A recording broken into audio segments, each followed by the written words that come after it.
these next two examples look a lot like the last example, right? We're given 2 points and we want to find the equation of the line that passes through those points. So let's just approach it the same way. We had 2 points, right? We have 2 points. We can find the slope between those 2 points. So let's go ahead and do that.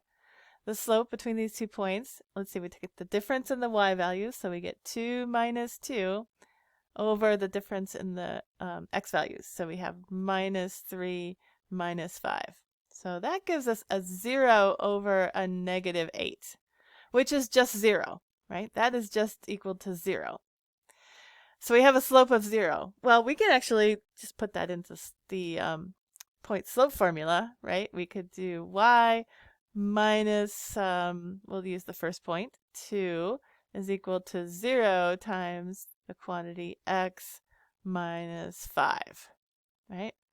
Well, 0 times this whole quantity is 0, right? If I distribute that 0, everything's 0, right? So I just get y minus 2 equals 0, and then I can add 2 to both sides, and then I'll just get y is equal to 2.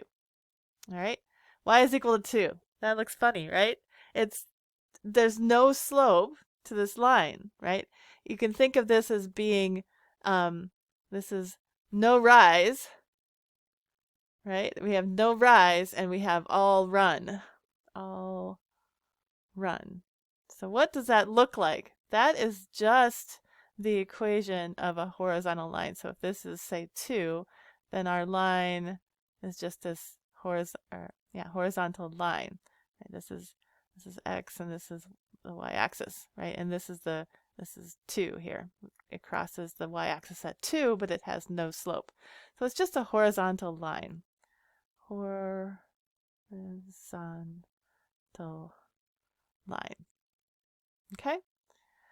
So a horizontal line is just y equals a constant, right? And it makes sense because every point on that line has a y value of 2. So basically x can be anything, but y has to be 2, and that forms a horizontal line. All right, let's look at the next one. Let's do the same thing. Let's go ahead and let's find the slope. If we know the slope and we have a point, then we can use the point slope formula. So let's find the change in y. The change in y is going to be a negative 4 minus 1 all over 6 minus 6. All right, and that gives me a negative 5 over 0. All right, wait a minute. We can't divide by 0. We cannot divide by 0. This is an undefined slope. Okay? Now be careful. That doesn't mean that the line is undefined. The slope is undefined. All right? So let's think about what's going on here. This is our rise of a run, right? It's all rise and no run. Okay? So that's what our slope looks like. It's all rise and no run. And if you plot these 2 points, you might be able to see better what's going on. All right, so we have the point, let's say this is 6, and we have, let's say this is negative 4. Then we have the point 6, negative 4, and let's say this is 1, and we have the point 6, 1. And if we draw a line through those 2 points, what do we get? We get a vertical line. All right, so this is our x-axis, this is the y-axis. So this is a vertical line.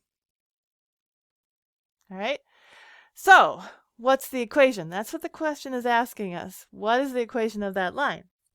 Well, every point on this line has an x value of 6, right? You can see from the points we were given, they both have an x value of 6, and we draw a line through those 2 points.